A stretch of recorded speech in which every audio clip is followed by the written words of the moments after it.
नमस्कार सभी को। राजीव गांधी फाउंडेशन की तरफ से मैं जीत सिंह और मेरी टीम सब लोगों का हार्दिक स्वागत करती है। आज हम ग्राउंड वाटर के ऊपर बात करने वाले हैं। पानी कितना महत्वपूर्ण है ये तो हम सब जानते हैं, लेकिन उसकी स्थिति क्या है, उसका भूगोल क्या है, उसका जियोलॉजी क्या है, उसका हाइड्रोलॉजी क्या है और क्या क्या संभावनाएं और चुनौतियां हमारे सामने हैं, उस सर पे चर्चा करेंगे। खास तौर से राजस्थान के परिप्रेक्ष्य में, वो इसलिए क्योंकि हमने एक ग्राउंड वाटर के ऊपर एक नया सीरीज, जूम सीरीज शुरू किया है, जिसका ये पहला एपिसोड है और आने वाले समय में हम कुछ और एपिसोड जरूर करेंगे इसमें अलग अलग स्टेट को लेकर के। इसकी इस पूरे कार्यक्रम की शुरुआत होती है अभी 1-1.5 साल पहले से, जब हमने एक 10 अलग अलग राज्यों की एक स्टडी की थी। वो स्टडी ग्राउंड वाटर को लेकर के जो स्थानीय स्तर पर लोगों के अलग अलग तरह के प्रबंधन के उपाय हैं, उनको लेकर एक स्टडी थी कि लोग स्थानीय स्तर पर ग्राउंड वाटर के मैनेजमेंट को लेकर के किस तरह के बेहतर प्रयास कर रहे हैं। ये हमने 10 स्टेट में किया, जिसमें राजस्थान था, यूपी, पंजाब, हरियाणा, महाराष्ट्र, मध्य प्रदेश, तेलंगाना, तमिलनाडु, इधर नॉर्थ ईस्ट से आसाम, वेस्ट बंगाल, ये अलग अलग 10 राज्यों में हमने किया। और इस पिछले कुछ समय से हम उनके रिपोर्ट रिलीज कर रहे थे। अब हमने रिपोर्ट सारे रिलीज कर दी हैं और हम चाहते हैं कि वो जो हमने स्टडी किया है वो लोगों से शायद शेयर करें। लेकिन उसके अलावा भी जो भी ग्राउंड वाटर के क्षेत्र में जो भी जिस तरह के भी आगे डेवलपमेंट हो रहे हैं, उन पे हम चर्चा करें। इस उद्देश्य के साथ ये जूम सीरीज हमने शुरू किया और हमारे साथ जो बातचीत करने के लिए आज साथ में है वो ग्राउंड वाटर के एक्सपर्ट हैं दीपक शर्मा जी। दीपक शर्मा जी कई वर्षों से ग्राउंड वाटर के ऊपर काम कर रहे हैं। राजस्थान के अलावा बहुत सारे अनेक राज्यों में, गुजरात और अन्य राज्यों में भी उन्होंने ग्राउंड वाटर को लेकर के ऑन ग्राउंड भी काम किया है और बहुत सारे स्टडीज भी उन्होंने कंडक्ट की हैं। सभी लोगों को नमस्कार। जैसे कि भूमिका जीत जी ने बांधी है कि पूरा जो पर्यावरण का परिप्रेक्ष्य है, पर्यावरण के परिप्रेक्ष्य में अगर हम पानी का बात ना करें ये हो नहीं सकता, है ना। और राजस्थान के रेफरेंस में ना करें तो ये तो और ज़्यादा नहीं हो सकता। तो अभी मैं थोड़ा सा एक छोटा सा प्रेजेंटेशन मैंने तैयार किया है, वो आपके साथ शेयर करता हूँ। तो जैसे ग्राउंड वाटर के डेवलपमेंट के राजस्थान के अंदर जो डेवलपमेंट की बात करते हैं, तो हम वैसे बेसिकली देखा जाए तो ग्राउंड वाटर और सरफेस वाटर को अलग अलग रूप में तो नहीं देखा जा सकता, क्योंकि हमारे उपयोग के नज़र से उसको देखा जाता है। लेकिन फिर भी हम कोशिश करते हैं कि आज का जो चर्चा है उसको ग्राउंड वाटर के आसपास कैसे लेकर के चलते हैं। ये एक जो dynamic water resources of India का एक मैप है, जो जिसमें अलग अलग पूरे देश भर के ब्लॉक्स की सिचुएशन दिखाई गई है। और हमारे लिए इसमें महत्वपूर्ण बिंदु ये होता है कि हम सबसे अलग हैं। अलग इन द सेंस कि हमारे पास में ओवर एक्सप्लॉइटेड एरिया सबसे ज़्यादा है ना। तो आप देखेंगे कि पूरा देश भर का आंकड़ा अलग, कलर अलग नजर आ रहा है, और हमारा और पंजाब हरियाणा का मिल करके एक अलग दिशा बन रही है। और ये हो भी क्यों ना, क्योंकि हम उस एरिया में आते हैं जहाँ पर कि ओवरऑल बरसात या रेनफॉल का जो पैटर्न है वो हमारे यहाँ तक आते आते आते शायद वो नहीं आता है। तो यहाँ recharge as compare to other regions बहुत कम है, तो शायद उसकी वजह से ये हमारे लिए एक अलग फिगर बनता है, एक अलग एरिया बनता है। लेकिन हम यहाँ से भी राजस्थान के परिप्रेक्ष्य में और जाते हैं, तो जो स्टडी हमने जब किया था तो राजस्थान को भी फिर अलग अलग रीजन्स में हम डिवाइड करते हैं, और हम देखते हैं कि कैसे राजस्थान को हम 5 या 7 अलग अलग जोन्स में बांट सकते हैं। राजस्थान का परिप्रेक्ष्य में ग्राउंड वाटर के रेफरेंस में अगर हम बात करें तो अरावली की अपनी जो एक अरावली पर्वतमाला है, उसका अपना एक अलग महत्वपूर्ण रोल है, जिसने कि पूरे राजस्थान को 2 हिस्सों में उत्तर पूर्व से लेकर के दक्षिण पश्चिम तक जाते हुए ये जो पहाड़ी पर्वतमाला है, इसने हमको पश्चिम उत्तर प्रदेश का, पश्चिम राजस्थान का एरिया और पूर्वी राजस्थान, पूर्वी अरावली पूर्व के और अरावली के पश्चिम का एरिया के रूप में हमको डिवाइड कर रखा है। और फिर उस जो डिवीजन को अगर हम देखते हैं तो हम इसको अलग अलग रिवीजन में देख सकते हैं। रेफरेंस में जैसे अरावली हिल रेंजेस हैं तो ईस्टर्न का प्लेट्यू रीजन है जहाँ पर के पूरब का एरिया है। फिर वेस्टर्न रीजन में हमारा सैंडी एरिया है। फिर ये जो आपका करौली है या सवाई माधोपुर है, कोटा है, ये एक विंध्यान पर्वतमालाओं का जो है एरिया है। और कुछ दिक्कन जो लावा का एरिया आता है जो कि बांसवाड़ा, प्रतापगढ़ और चित्तौड़गढ़ से जुड़ा हुआ एरिया होता है। तो हम राजस्थान को जियोलॉजिकल परिप्रेक्ष्य में देखते हैं तो इन 5 रूपों में अलग अलग से बांट सकते हैं कि अरावली का क्षेत्र और ईस्टर्न रीजन, और उसके बाद वेस्टर्न सैंडी एरिया, फिर विंध्यान का स्कार्पलैंड एरिया जहाँ पर की पहाड़ियाँ थोड़ी सी हैं, और फिर डेक्कन का एरिया। अगर हम अलग अलग रीजन में देखते हैं तो नॉर्थ वेस्ट के हिसाब से जो ये थोड़े से कुछ जोन्स दिए हुए हैं हमने कि कैसे कैसे ये चलता है। अरावली में जो है बहुत ही हार्ड रॉक का एरिया होता है जिसमें कि हमको पानी के लिए अलग अलग सोर्स के रूप में जाने के लिए थोड़ा परेशानियों का सामना करना पड़ता है, या वहाँ की जो कैरेक्टरिस्टिक है वो थोड़ी अलग किस्म की है ना। तो अरावली में जो हाइट्स हैं वो 600 से लेकर के 900 मीटर तक की हाइट्स हैं जो, तो ये कुछ पॉइंट्स हैं जो कि हमें थोड़ा सा अलग करते हैं। लेकिन हम इधर जाते हैं तो अगर इसको ग्राउंड वाटर के ही रेफरेंस में देखने की कोशिश करेंगे तो हम क्या देख रहे हैं कि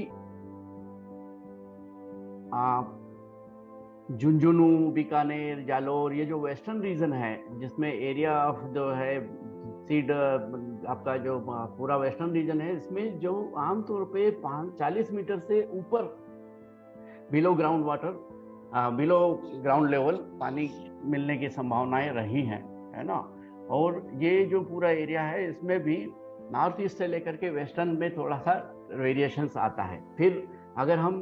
बीच में आते हैं जहाँ पर कि वेस्टर्न पार्ट यानी कि अरावली और डेजर्ट एरिया के बीच का जो एरिया है, उस बीच के एरिया में 20 से लेकर के 40 मीटर का एरिया, उसमें 40 मीटर बिलो के ये आंकड़े हैं जो कि हमें स्टडी के रूप में हमारे सामने आते हैं। अलग अलग ग्राउंड वाटर की स्टडी को लेकर के राजस्थान का जो एक एनुअल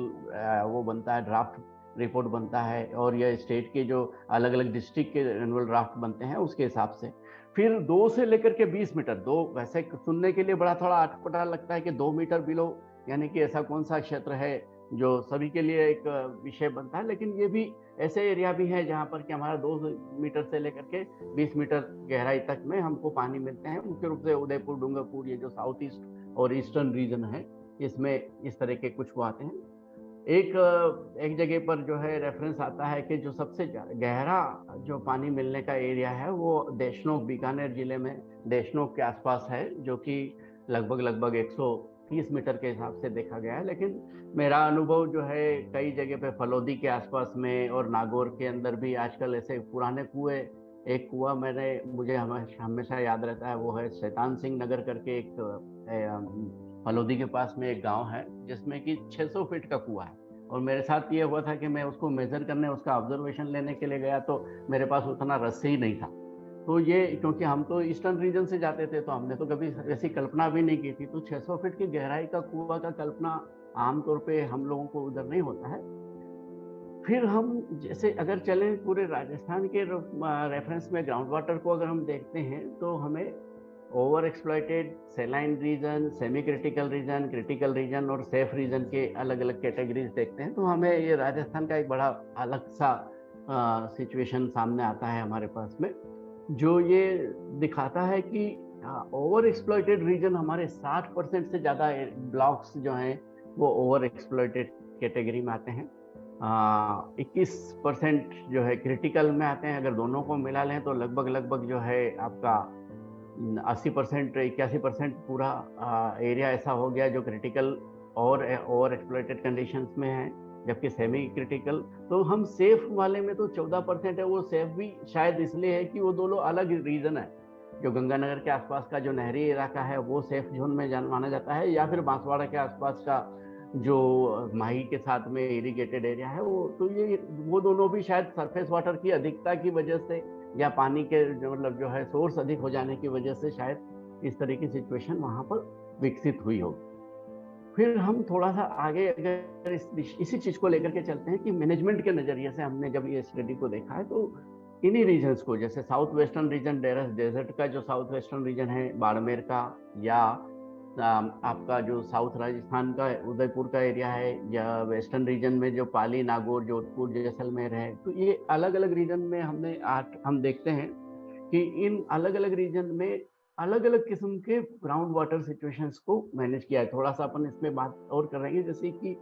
साउथ वेस्टर्न रीजन में यहाँ पर आप देखेंगे एक पार मैनेजमेंट। पार यानी कि वहाँ पर कुछ ऐसे क्षेत्र मिलते हैं जहाँ पर कि थोड़ा थोड़ा सा पानी ग्राउंड वाटर जो है उथला उथला ग्राउंड वाटर नजर मिलता है, जो कि उनको भेरी या छोटी छोटी कुइयों के रूप में वो सामने लेकर आते हैं। और जैसा जीत जी बता रहे थे कि जो वाटर बॉडीज हैं, ये आमतौर पे ये जो इस तरह का एरिया पार होता है वो पार वाटर बॉडीज के आसपास होता है, जहाँ पर कि वो जो सरफेस वाटर है वो ग्राउंड वाटर में इकट्ठा हो रहा होता है और उसी को हम फिर थोड़े समय के बाद वापस से निकाल रहे होते हैं। साउथ राजस्थान में भी जो है कुछ ऐसे वैलीज पोर्शन है जहाँ पर कि जो है आपने जब वाटर हार्वेस्टिंग के जो स्ट्रक्चर्स क्रिएट किए होते हैं उनके माध्यम से कुआ परिवार या वाटर बैंक के रूप में उनको उपयोग किया जाता है। पाली, नागौर, जोधपुर एरिया में हम जाएंगे तो जोहड़ या नाडा, ये जो स्ट्रक्चर्स हैं वहाँ के एरिया में। तो उसके बाद साउथ राजस्थान में ही वाटरशेड डेवलपमेंट और ग्राउंड वाटर को लेकर के मतलब जो है पर्टिकुलरली वाटरशेड डेवलपमेंट के माध्यम से ग्राउंड वाटर एनहेंसमेंट का जो सोच है उसको कैसे किया जाता है। फिर जो ईस्टर्न का जो डांग रीजन है, सवाई माधोपुर, करौली, ये जो डांग के पहाड़ हैं, इनमें एक अलग व्यवस्था लोगों ने इजाद की हुई है ग्राउंड वाटर के समय के हिसाब से, मतलब सरफेस और ग्राउंड वाटर का एक कंजंक्टिव यूज करने की जो व्यवस्था वहाँ पर की है, पाल पोखर, उसके ऊपर थोड़ी सी अपन बात और करेंगे। फिर फार्म जो है आजकल जो सरकार के माध्यम से और कई सारी संस्थाओं के माध्यम से एक जो है योजना चली है वो है कि फार्म पॉन्ड, और फार्म पॉन्ड में जो है लाइनिंग की जाती है। तो वो सरफेस वाटर के मैनेजमेंट के नज़रिए से तो उपयोगी होता है, लेकिन ग्राउंड वाटर के नज़र से हम देखें तो वो शायद एक निगेटिव अप्रोच है, जिसमें कि हम उसमें उसको ग्राउंड वाटर में जाने से रोक रहे होते हैं। फिर ईस्टर्न रीजन में ही काफ़ी सारा बड़ा एरिया है, जो कि अभी आपको फिर से मैं जब राजस्थान का दिखाऊंगा तो उस पर चर्चा करेंगे। तो ये जो टेबल है, इस टेबल के रेफरेंस में हम राजस्थान के एक को अगर देखते हैं तो वापस से आप देखेंगे कि ये डांग एरिया है। डांग एरिया में जो पाल पोखर की बात हम करते हैं, जो अलवर के आसपास का जो एरिया है, जिसमें कि हम रूफ वाटर भी ग्राउंड वाटर रिचार्ज की जो अभी बात चल रही थी, आर्टिफिशियल रिचार्ज के माध्यम से कैसे हम ग्राउंड वाटर को इनहेंस कर सकते हैं या उपयोग कर सकते हैं, है ना। फिर जोहर पॉन्ड के माध्यम से कैसे हम सरफेस वाटर को ग्राउंड वाटर में कैसे ले जाते हैं। पार एरिया में भी हम जो वाटर बॉडीज हैं उनको प्रॉपरली मैनेज करके कैसे जो है ग्राउंड वाटर को यूज करते हैं, क्योंकि खासतौर पे जोहड़ वाला और ये जो डेजर्ट वाला जो एरिया है, इसमें हमें ये भी देखना पड़ेगा कि वहाँ पर सरफेस वाटर बॉडीज आप चाहे कितनी बड़ी बना लें, लेकिन वहाँ पर लगभग 2 मीटर का इवोपरेशन लॉस है। तो आपका अगर वाटर बॉडी 2 मीटर का कोई वाटर कॉलम आपने खड़ा भी कर रखा है तो वो इवोपरेट हो जाएगा। आपको जब तक कि अगर वहाँ पर पानी को सेफ बचाना है तो आपको ग्राउंड वाटर में रिचार्ज करना ही पड़ेगा, तभी वो आपके लिए उपयोगी रूप में सामने रहेगा। तो ये जो अलग अलग रीजन्स हैं, अलग अलग रीजन्स में हमारे पास अपॉर्चुनिटीज भी डिफरेंट है और कहीं ना कहीं चैलेंज भी डिफरेंट है। जैसे अगर हम ईस्टर्न रीजन में जाते हैं तो ईस्टर्न रीजन का अपना एक अलग जियोलॉजी है, जिसमें कि धीरे धीरे करके पूरा जो भरतपुर है, अलवर है, दौसा है, इस एरिया का जो है वाटर लेवल बहुत नीचे जाता जा रहा है और वहाँ पर की एक्सप्लॉयटेशन का रेट इज वेरी हाई, है ना। तो इस तरह से हम अलग अलग उसमें देखने की कोशिश करते हैं। फिर जैसे कि हमने ये देखा था इस टेबल में, जो आपने देखा है, मैंने आपसे जिक्र किया कि कई अलग अलग रीजन के हिसाब से हमारे ग्राउंड वाटर मैनेजमेंट के डिफरेंट अप्रोच है। तो उसमें जो एक सबसे पहले मैं आपके साथ चर्चा करना चाहता हूँ वो है कि traditional practice for the Dang region. तो ये जो डांग रीजन में आप देखेंगे कि एक ये जो चित्र आप देखेंगे, इसमें ऊपर और नीचे दो अलग अलग वो दिख रहे हैं। ऊपर में एक ये पूरा वैली एक पोर्शन है, और वहाँ पर वैली पोर्शन में के ऊपर रीजन में वो छोटे छोटे पोखर बनाते हैं। छोटे पोखर मतलब वो वैली के साइज के हिसाब से होते हैं, और उन पोखर में जो पानी इकट्ठा होता है वो पानी नीचे ग्राउंड वाटर, चूंकि वहाँ पर जो है सैंडस्टोन रॉक्स हैं, वो सैंडस्टोन रॉक्स बहुत हार्ड होती हैं, केवल उनके अंदर कुछ फ्रैक्चर्स के माध्यम से ही ग्राउंड वाटर फ्लो करता है, और वो उसकी भी अपनी डेप्थ की एक लगभग लिमिट होती है कि लगभग आपका समझ लीजिए कि 20 से लेकर के 40 फीट की डेप्थ तक का रीजन में वो ग्राउंड वाटर इन्फ्लुएंस करते हैं। तो उसकी वजह से लोगों ने ऊपर जब है ऊपर के एरिया में जब वो पोखर का डेवलपमेंट करते हैं और नीचे जो है पाल बांध बांध करके और खेत डेवलप करते हैं, और उन खेतों में फिर वो एक तरह से देखा जाए तो वेल्स यू मैनेज करते हैं। तो ये पूरा जो ट्रेडिशनली डांग का एक अलग ग्राउंड वाटर मैनेजमेंट का प्रैक्टिस है। अब अगर वैसे ग्राउंड वाटर की जो टेक्निकल डेफिनेशंस हैं उनके हिसाब से देखा जाए तो वो उसमें ये बात आता है कि भाई डीपर ग्राउंड वाटर जोन, लेकिन यहाँ पर ये shallow ground water zone develop करते हैं, और ये डायनामिक है। ये इन जोन्स में जो ग्राउंड वाटर डेवलप होगा या वेल्स, तो इसमें आप देखिए कि एक पोखर के साथ में लगभग 10 से 12 वेल्स नीचे के जमीन को इरिगेट करने में काम में लिए जाते हैं। साथ ही साथ में पूरा वहाँ के जो एसोसिएटेड कम्युनिटीज है, एसोसिएटेड फैमिलीज हैं, उनकी लाइवलीहुड को इनहेंस करने में ये पाल पोखर का जो है ये डांग विशेष है। इस तरह की प्रैक्टिस पूरे राजस्थान में और इलाकों में कहीं नजर आपको नहीं आएगी, क्योंकि वहाँ की ज्योग्राफी और वहाँ की जियोलॉजी इस काम के लिए, इस शेलो वेल के लिए एक सुटेबल व्यवस्था स्थापित करती है। ये आप यहाँ पर ये तीनों नजर आएंगे आपको कि ये एक पोखर बनाई गई है, उस पोखर के साथ पाल है, उसके बाद वहाँ की जो रॉक्स टाइप्स हैं वो कितनी हार्ड हैं और उसमें केवल फ्रैक्चर्स के माध्यम से जाता है। और ये एक शेलो वेल, ये शायद 20-22 फीट का एक कुआं है, और इस पूरी व्यवस्था को छिड सिस्टम के रूप में वो देखते हैं, और ये डांग का स्पेशल ग्राउंड वाटर मैनेजमेंट का प्रोग्राम है। अगर हम इससे थोड़ा सा अगर नीचे अलग डांग से थोड़ा सा हटते हैं तो जो अलवर और भरतपुर का जो एरिया है वहाँ पर ग्राउंड वाटर मुख्य रूप से एल्यूवियम या सॉफ्ट रॉक्स में मिलता है, अनकंसोलिडेटेड मटेरियल में मिलता है। वहाँ हार्ड रॉक जो है लगभग 200 फीट से नीचे, 250 फीट से नीचे आती है। तो वो जो पानी है वो एल्यूवियल एरिया में, सैंडी जोन्स में, क्ले के बीच में ये ऐसे वो हुआ है। तो कहते हैं कि मतलब वहाँ के लोगों के साथ आप जब चर्चा करेंगे तो वहाँ धीरे धीरे जैसे पहले जो है 20-25 फीट के कुएं होते थे, फिर वहाँ 40 फीट के हुए, फिर 100 फीट तक कुएं, 100 फीट के कुओं में फिर कुओं के अंदर उन्होंने बोरवेल डालना शुरू किए, और वो जो है धीरे अब वैसे ही उनको ग्राउंड वाटर यूटिलाइजेशन के लिए उन्होंने जो मशीनों का जो साइज है, जो पावर है, रेटिंग, वो करते करते आज की तारीख में वहाँ 40 HP और 50 HP के और 25 HP के पंप के माध्यम से ही वो लोग निकाल पाते। तो कुछ संस्थाओं ने वहाँ पर खासतौर पे मतलब ये अंबुजा सीमेंट फाउंडेशन और कुछ वहाँ जो हिंदुजा फाउंडेशन के आसपास इंडस्ट्रीज हैं, तो वो जो CSR के माध्यम से जो वहाँ जो लोगों के छतों का जो पानी है उसको यूज करते हुए, और ये जो ट्रेडिशनल वेल्स थे, इन ट्रेडिशनल वेल्स को एज ए सोर्स मान करके उन्होंने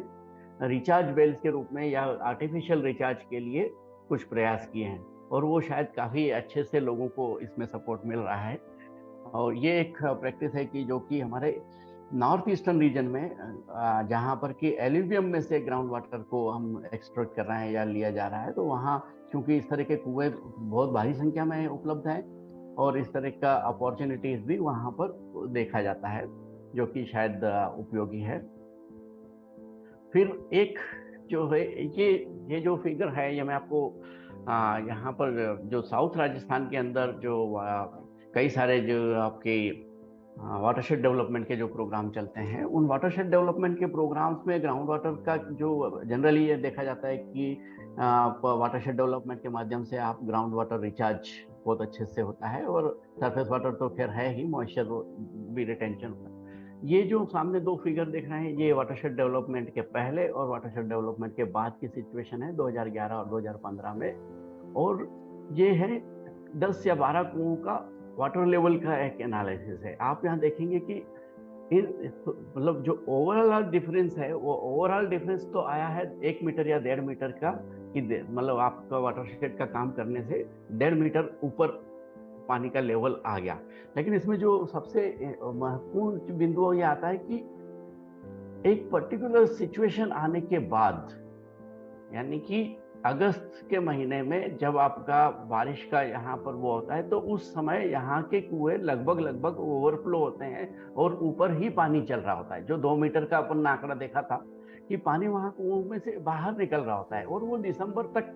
की सिचुएशन है, और धीरे धीरे धीरे फिर जनवरी से लेकर के वो नीचे जाना शुरू करते हैं। तो यहाँ पर ये हमको इस दिशा की तरफ जरूर कह रहे हैं कि भले ही आप कितना भी प्रोग्राम करके और वहाँ पानी रोकेंगे, लेकिन उस पानी को अगर यूज करना है तो आपको एक पर्टिकुलर टाइम पीरियड के बीच में यूज करना है, और अप्रैल मई के बाद आपके पास कमर्शियल यूज करने के लिए या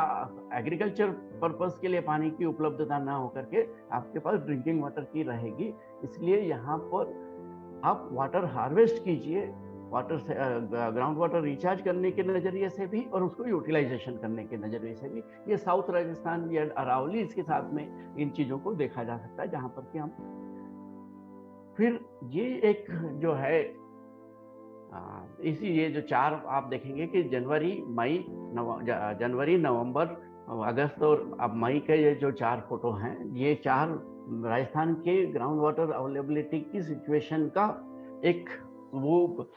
हमारे पास में एक विजुअलाइजेशन देखते हैं कि आप इसमें देखेंगे खासतौर पे ये जो राउंड किया हुआ जो नॉर्थ ईस्टर्न रीजन है, ये चारों सीजन में कोई बहुत ज्यादा वेरिएशन आपको नहीं मिल रहा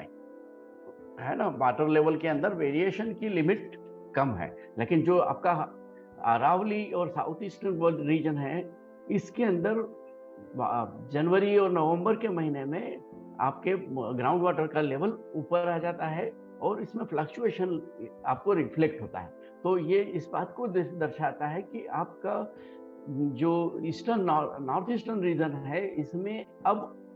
केवल सरफेस वाटर स्ट्रक्चर क्रिएट करने से काम नहीं चलेगा, अब वहां पर आर्टिफिशियल रिचार्ज करने की भी आवश्यकता हमको महसूस होने लगी, इंडिकेट करता है ये। जबकि हमारे ईस्टर्न रीजन और साउथ ईस्टर्न रीजन और साउथ रीजन में अगर हमने सरफेस वाटर बॉडीज के माध्यम से हम आज भी ग्राउंड वाटर रिचार्ज कर सकते हैं, ये इंडिकेशन हमें इन चारों फिगर के माध्यम से, चारों मैप्स के माध्यम से नजर आने लगता है।